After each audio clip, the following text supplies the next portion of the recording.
Warning. The following narration contains descriptions of graphic content.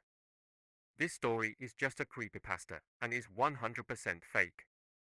If you are sensitive to certain content, including possible flashing content, then please click off the video. Thanks for reading. Would Roblox be the same if we never trusted an introvert? Unfortunately, I don't know. In 2005, I was great friends with someone who was friends with David Basuki. We were allowed to view the early stages of what would become Roblox. Now, don't get too excited yet, because I have to say I just don't remember much about it. Now, I know Roblox is considered sort of a dumpster fire at this point, but I just can't get into that because it just wouldn't be necessary.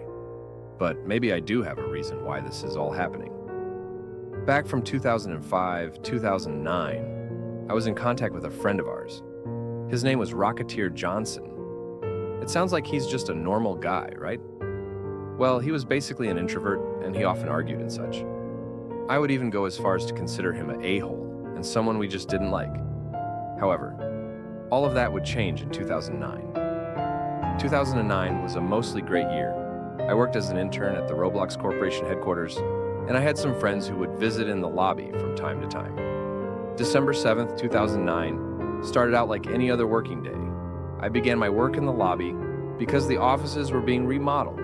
Me and at least 17 other people were in the lobby. I'm pretty sure most of them were friends of colleagues and some other coworkers of mine. We were just doing our thing when we were all startled by a loud bang, followed by a muffled scream. We didn't know where all the ruckus was coming from until all our heads turned towards the glass door.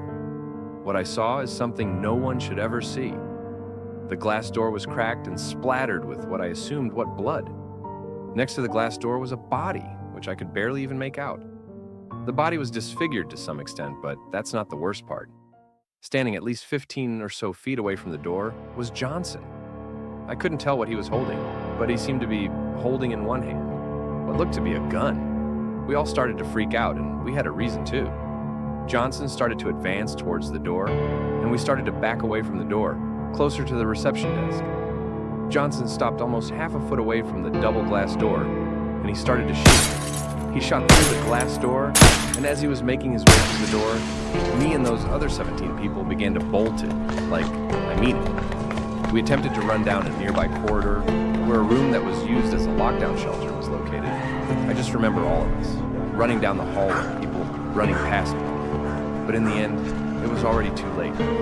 Bullets flew past my ears. Soon after everyone's body dropped to the ground, I felt a severe pain in my shoulder, and I soon dropped to the ground, passing out. When I awoke, I saw the bodies of my friends, and maybe even my coworkers, lying unconscious across the floor. I looked up, then turned my head around. Behind us was none other than Johnson. He was indeed holding a firearm. He gave me a look, an odd look, a look of a mix of sorrow, like he felt bad for what he'd done, but also felt like it was necessary. After he gave me that look, he reloaded a magazine in his handgun, put the gun to his head, and do you really want to know?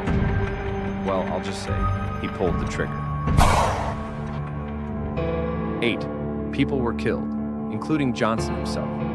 Ever since that day, Roblox has slowly, yet tragically, fallen from its grace. Johnson, single-handedly, started the downfall of Roblox. I did quit working at Roblox in 2015, but that's not really the point here. Remember how people used to say blame John when anything bad happened? Well, how about you start blaming Johnson for Roblox's problems? Jaden Shedletsky was a good man, but not Johnson.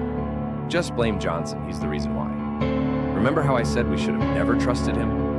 Months prior to the incident, he had sent me several messages about how he was going to do something bad on April 20th of 2009. But that day never came.